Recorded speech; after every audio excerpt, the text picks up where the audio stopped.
नमस्कार दोस्तों, आपका बहुत बहुत स्वागत है केवी क्लासेस के इस यूट्यूब चैनल पर। मैं विपिन कुमार आप सबका बहुत बहुत स्वागत करता हूं। तो अभी हम लोगों ने ऑब्जेक्टिव क्वेश्चन का जो एक नया सीरीज़ है वो शुरू किया था और हम लोगों ने शुरुआत की है हिस्ट्री से, इतिहास से, जो कि बहुत ही महत्वपूर्ण है आपके आने वाले एग्जाम बिहार दरोगा और बीपीएससी के लिए, जिसमें हिस्ट्री क्वेश्चन काफ़ी मात्रा में पूछी जाती है। तो अगर आप यहाँ से अपनी हिस्ट्री कवर कर लेते हैं या प्रैक्टिस कर लेते हैं तो आपको आपके आने वाले एग्जाम्स में बहुत ही हेल्पफुल होगा। तो ये अपकमिंग एग्जाम जैसे एनटीपीसी, ग्रुप डी, बीपीएससी और दरोगा का जो एग्ज़ाम होने वाला है, इन सब में ये आपको काफ़ी हेल्प करेगा। तो अगर अभी तक आप लोगों ने हमारे चैनल को सब्सक्राइब नहीं किया तो जरूर सब्सक्राइब कर लीजिएगा। तो चलिए आज हमारा जो ये दूसरा टॉपिक है वैदिक सभ्यता, उसके सारे इंपॉर्टेंट क्वेश्चन डिस्कस करते हैं। तो आपका पहला सवाल है कि पूर्व वैदिक या ऋग वैदिक संस्कृति का काल किसे माना जाता है। तो वैदिक काल को दो पार्ट में डिवाइड किया गया है। एक पार्ट तो आपका 1500 से लेकर 1000 ईसा पूर्व तक है और जो दूसरा भाग है वो 1000 ईसा पूर्व से 600 ईसा पूर्व के बीच में है। तो जो इसमें सवाल पूछा गया आपसे कि पूर्व वैदिक काल या ऋग वैदिक संस्कृति का काल किसे माना जाता है, तो ये माना जाता है 1500 ईसा पूर्व से लेकर 1000 ईसा पूर्व तक। दूसरा प्रश्न है कि उत्तर वैदिक संस्कृति का काल किसे माना जाता है। तो हमारे वैदिक काल को दो पार्ट में डिवाइड किया गया है, एक तो ऋग वैदिक काल और एक उत्तर वैदिक काल। तो इसका काल किसे माना गया है, तो उत्तर वैदिक संस्कृति का काल माना गया है 1000 ईसा पूर्व से लेकर 6000 ईसा पूर्व के बीच में। नेक्स्ट क्वेश्चन है कि आर्य शब्द का शाब्दिक अर्थ क्या होता है। तो आर्य शब्द का शाब्दिक अर्थ होता है श्रेष्ठ या कुलीन। प्रारंभिक आर्यों के बारे में निम्न कथनों में से कौन सा सही नहीं है। तो इसका जो राइट आंसर होगा वो होगा ऑप्शन नंबर डी, वे मुख्यतः नगरों में निवास करते थे। नेक्स्ट क्वेश्चन है कि इनमें से किस फसल का ज्ञान वैदिक काल के लोगों को नहीं था। तो आपका सही आंसर हो जाएगा तंबाकू। तंबाकू का ज्ञान बिल्कुल भी वैदिक काल के जो लोग थे उनको नहीं था। आपका अगला सवाल है कि उत्तर वैदिक काल के वेद विरोधी और ब्राह्मण विरोधी धार्मिक अध्यापकों को किस नाम से जाना जाता था। तो श्रमण के नाम से जाना जाता था। चलिए आते हैं नेक्स्ट क्वेश्चन पर। नेक्स्ट क्वेश्चन है कि वैदिक गणित का महत्वपूर्ण अंग है। तो इसका राइट आंसर हो जाएगा शुल्ब सूत्र। नेक्स्ट क्वेश्चन है किस वेद में प्राचीन वैदिक युग की संस्कृति के बारे में सूचना दी गई है। तो इसका आंसर हो जाएगा ऋग्वेद इसका राइट आंसर हो जाएगा ऑप्शन नंबर ए। नेक्स्ट है निम्नलिखित में से उत्तर वैदिक काल में लिखे गए ग्रंथों का सही क्रम कौन सा है। तो इसका राइट आंसर होगा ऑप्शन नंबर ए, वेद, ब्राह्मण, आरण्यक और उपनिषद। अगला सवाल काफ़ी इजी है कि वेदों की संख्या कितनी है। तो वेदों की संख्या आप सबको पता है 4 होती है। नेक्स्ट क्वेश्चन है कौन सी 3 वेद संयुक्त रूप से त्रयी या वेद त्रयी कहलाते हैं। तो आंसर हो जाएगा option number A, Rigveda, Yajurveda और सामवेद। अगला क्वेश्चन है कि भारत के राज्य चिन्ह में प्रयुक्त होने वाला शब्द सत्यमेव जयते किस उपनिषद से लिया गया है। तो इसका राइट आंसर है ऑप्शन नंबर ए, मुंडक उपनिषद। अगला है ऋग वैदिक आर्यों का मुख्य व्यवसाय क्या था। तो ऋग वैदिक आर्यों का मुख्य व्यवसाय पशुपालन था। हम सभी जानते हैं कि जो आर्यंस थे जो कि मध्य एशिया से आए थे, मैक्सिमम का ये मानना था कि जो आर्यंस थे वो मध्य एशिया से आए थे, तो उनका काम क्या होता था, पशुपालन करना होता था। आपका नेक्स्ट क्वेश्चन है कि भारतीय संगीत का आदि ग्रंथ कहा जाता है। तो भारतीय संगीत का आदि ग्रंथ किसे कहा जाता है, तो ये कहा जाता है सामवेद को। तो सामवेद में हम लोगों को सारे गमा पा जो 7 नोट होते हैं वो भी हमें सामवेद से ही प्राप्त हुए हैं। तो ये भी आपको याद रखना है। नेक्स्ट है प्रथम विधि निर्माता कौन है। तो प्रथम विधि निर्माता मनु है।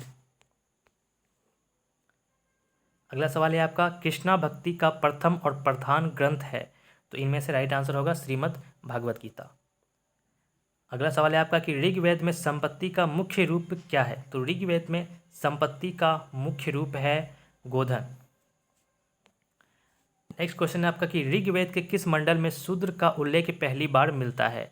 तो ऋग्वेद में किस मंडल में शूद्र का उल्लेख पहली बार मिलता है, इसका आंसर है ऑप्शन नंबर डी, 10वें मंडल में। अगला सवाल है कि पुराणों की संख्या कितनी है। तो पुराणों की संख्या 18 है, आपको याद रखना है। नेक्स्ट है वैदिक धर्म का मुख्य लक्षण इनमें से किसकी उपासना थी। तो वैदिक धर्म का मुख्य लक्षण प्रकृति की उपासना थी। किस देवता के लिए ऋग्वेद में पुरंदर शब्द का प्रयोग हुआ है। तो आपको याद होना चाहिए इसका आंसर, इंद्र के लिए पुरंदर शब्द का प्रयोग हुआ है। नेक्स्ट क्वेश्चन है कि शुल्ब सूत्र किस विषय से संबंधित पुस्तक है। तो शुल्ब सूत्र जो है वो ज्यामिति से संबंधित पुस्तक है।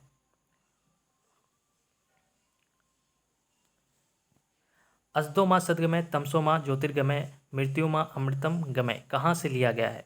तो ये लिया गया है आपको ऑप्शन नंबर ए, उपनिषद से।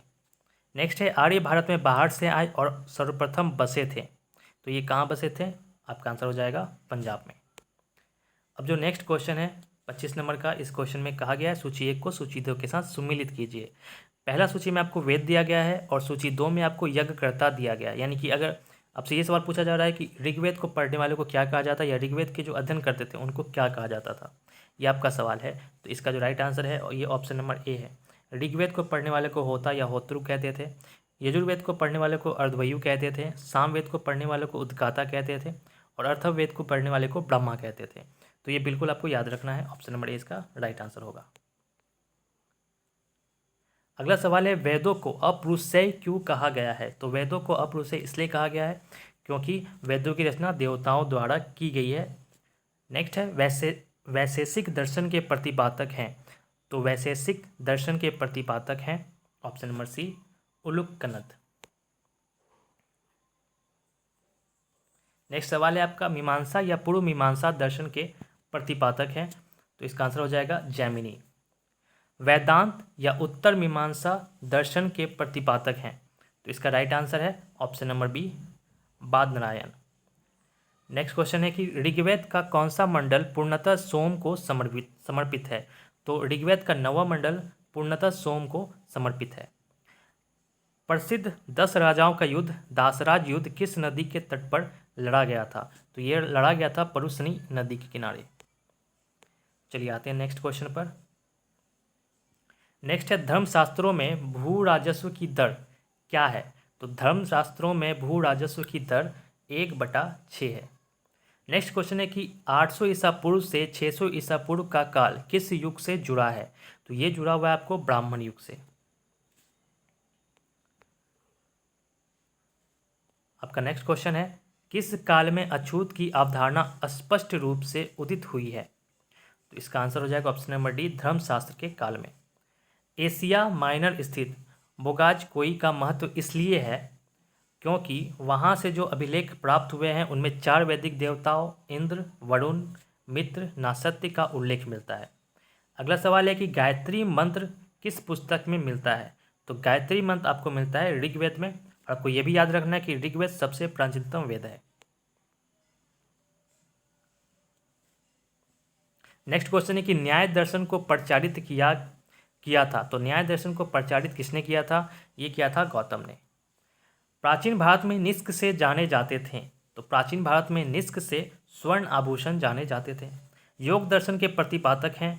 तो इस सबका आंसर आपको पता है, पतंजलि योग दर्शन के प्रतिपादक हैं। नेक्स्ट क्वेश्चन है कि उपनिषद पुस्तकें हैं।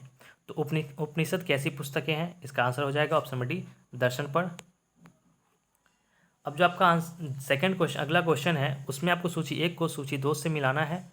और सूची 1 में आपको वेद दिए गए हैं और सूची 2 में आपको दिया गया है संगीतमय स्रोत एवं कर्मकांड तंत्र मंत्र एवं वशीकरण। यानी कि आपको इसमें बताया गया कि हम लोग इसमें अध्ययन किस चीज़ का करते हैं। तो इसका जो राइट आंसर हो जाएगा वो हो जाएगा ऑप्शन नंबर ए। ठीक है। ऋग्वेद स्त्रोत एवं प्रार्थनाएं हैं इसके अंदर। यजुर्वेद में क्या है, इसमें स्त्रोत एवं कर्मकांड है। सामवेद में क्या है, सामवेद में क्या है, संगीतमय स्रोत है। यानी कि मैंने बताया आपको कि सामवेद में सारे का मापा ये 7 नोट जो हमें मिले हैं वो सामवेद से ही मिले हैं।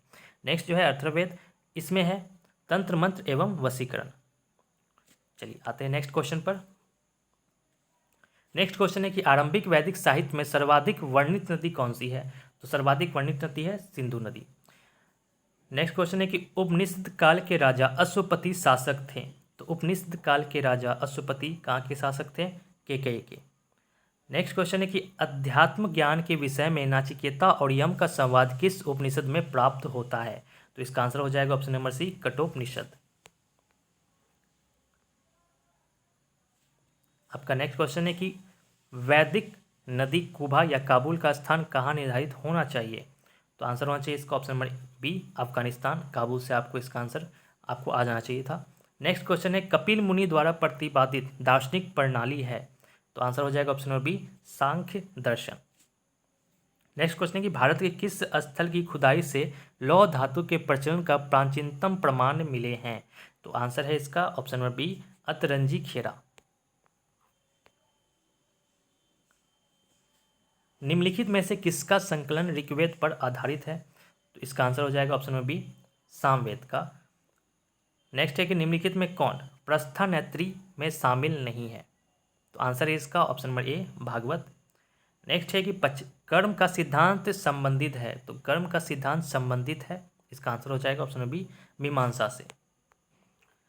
अगले सवाल में आपको फिर से सुमेलित करना है, तो इसका जो राइट आंसर हो जाएगा वो हो जाएगा ऑप्शन नंबर ए अथर्ववेद औषधियों से संबंधित। दूसरा है ऋग्वेद ईश्वर की महिमा, और यजुर्वेद बलिदान विधि, और सामवेद संगीत। ये सामवेद हमेशा संगीत से ही रिलेटेड होगा, तो आपको हमेशा याद रखना है इसको।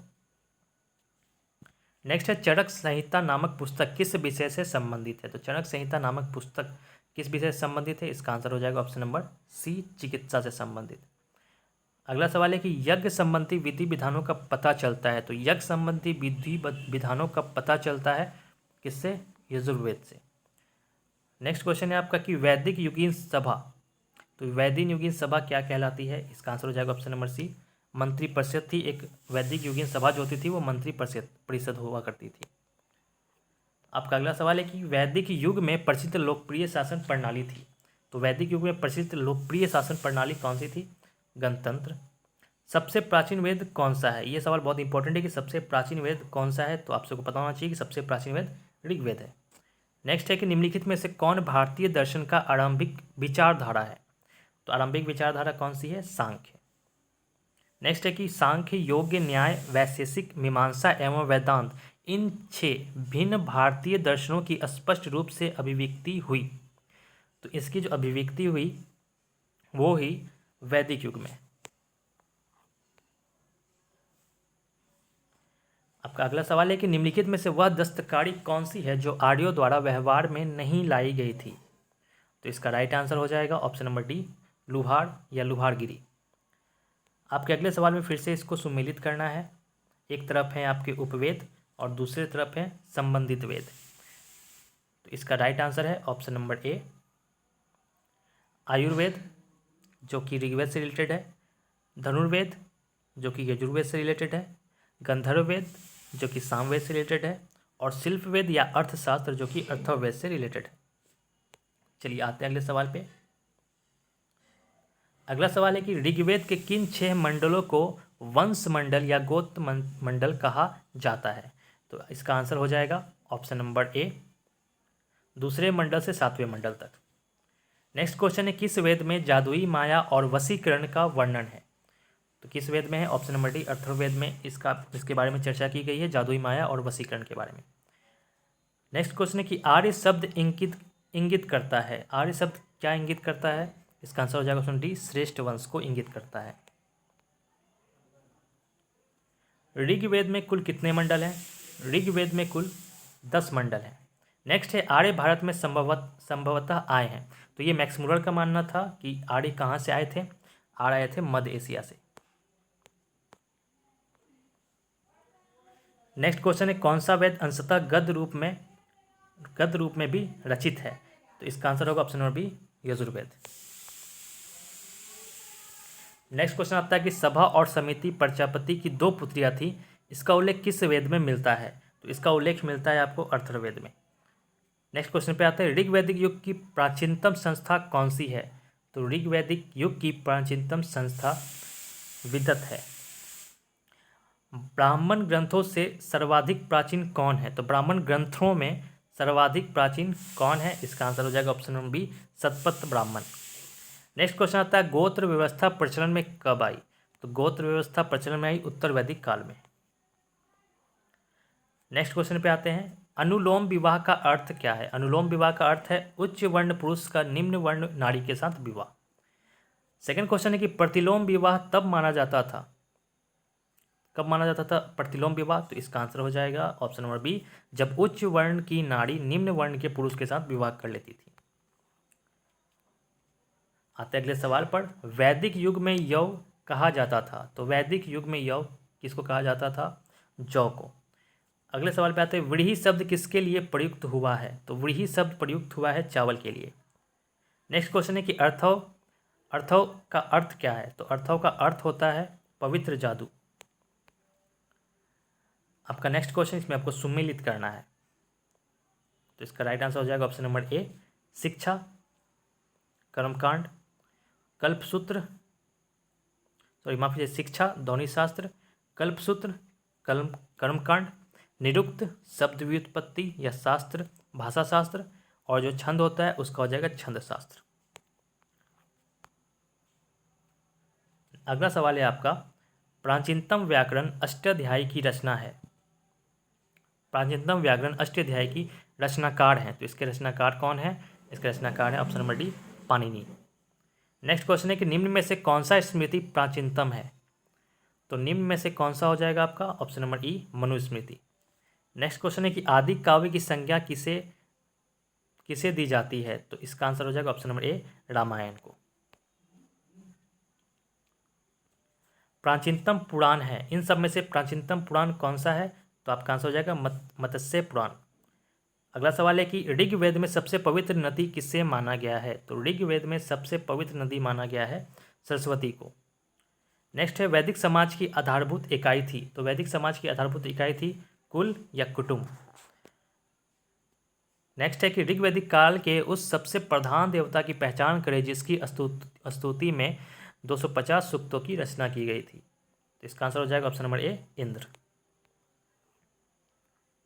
नेक्स्ट क्वेश्चन है, किस वेद में सभा को नरिष्ठ अर्थात सामूहिक वाद विवाद या अनुलंघनीय कहा गया है? तो आंसर हो जाएगा option number D, Atharvaveda. Next question है, किस रचना में नारी को सुरा और पांसा के साथ 3 प्रमुख बुराइयों में शामिल किया गया? तो आंसर हो जाएगा मैत्रेयनी संहिता। नेक्स्ट क्वेश्चन है, उत्तर वैदिक काल में किस देवता को सर्वोच्च स्थान प्राप्त था? तो उत्तर वैदिक काल में प्रजापति देवता थे, उनको सर्वोच्च स्थान प्राप्त था। आपको इसमें फिर से सुमेलित करना है, ये यहाँ पे जितने भी यज्ञ दिए गए हैं ये किससे संबंधित यज्ञ हैं ये आपको बताना है।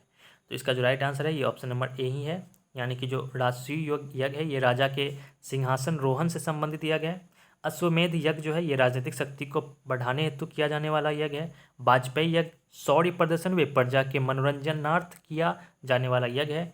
अग्निष्टोम यज्ञ यानी ये है देवताओं को प्रसन्न करने हेतु अग्नि को पशु बलि दिया जाने वाला एवं सोमरस का पान किया जाने वाला यज्ञ। तो ये सारे यज्ञ थे, ये किससे संबंधित थे इसका आपको जवाब देना था। तो इसका राइट आंसर हो जाएगा कोट नंबर ए।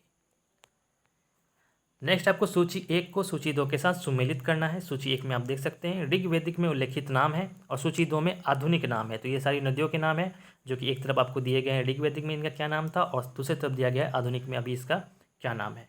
तो इसका आंसर क्या हो जाएगा? ऑप्शन नंबर ए हो जाएगा, यानी कि परुसनी नदी, इसको अभी रावी नदी कहा जाता है। शतुर्दी नदी, इसको सतलज कहा जाता है। अस्कनी नदी, इसको चिनाब कहा जाता है। विपाशा नदी, अभी इसको व्यास कहा जाता है। ठीक है, तो ये इसके आधुनिक नाम थे। आपका अगला सवाल है कि संस्कारों की कुल संख्या कितनी है? तो संस्कारों की कुल संख्या कितनी है? इसका राइट आंसर हो जाएगा ऑप्शन नंबर सी, 16। संस्कारों की कुल संख्या 16 है। यहाँ पे आपको सुमेलित करना है। इसका राइट आंसर है ऑप्शन नंबर ए, ब्रह्मा विवाह यानी समान वर्ण या जाति का विवाह, दैव विवाह यानी पुरोहित का प्राश्रामिक में मिले कन्या के साथ विवाह, आर्ट्स विवाह यानी कन्या मूल्य के रूप में एक जोड़ी गाय व बैल चुकाकर किया गया विवाह, प्रजापति विवाह यानी कि बिना दहेज के विवाह। नेक्स्ट में आपको सुमेलित करें, इसमें आपको सुमेलित करना है। इसका राइट आंसर होगा ऑप्शन नंबर ए, गंधर्व विवाह यानी प्रेम विवाह, आसुर विवाह कन्या को खरीद कर किया गया विवाह, राक्षस विवाह प्राचित किया जाने वाला अपहरण की गई कन्या के साथ विवाह, पैशाच विवाह यानी सोई हुई अवस्था में कन्या को गुमराह कर या मानसिक रूप में अस्वस्थ कन्या को गुमराह कर उसके साथ किया गया विवाह। तो इसका राइट आंसर हो जाएगा ऑप्शन नंबर ए। आते हैं नेक्स्ट क्वेश्चन पर। नेक्स्ट क्वेश्चन है 3 ऋण में शामिल नहीं है।